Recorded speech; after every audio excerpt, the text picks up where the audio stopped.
Guys, magandang umaga mga guys. Magluluto naman tayo ngayon ng pinakrong saging. Ito guys, papakita ko pa sa inyo. Ito guys, oh. Magpapakro tayo ngayon ng saging. Gagatahan po natin ngayon guys.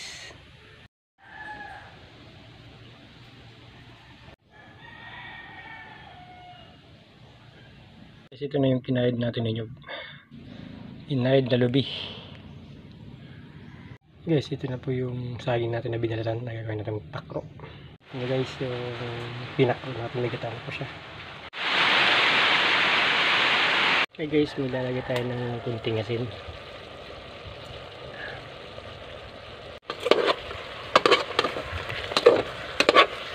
Lagyan natin yung liputok. Yan guys. Ayan yung liputok. Lagyan tayo ng sukal. Sukal lang natin.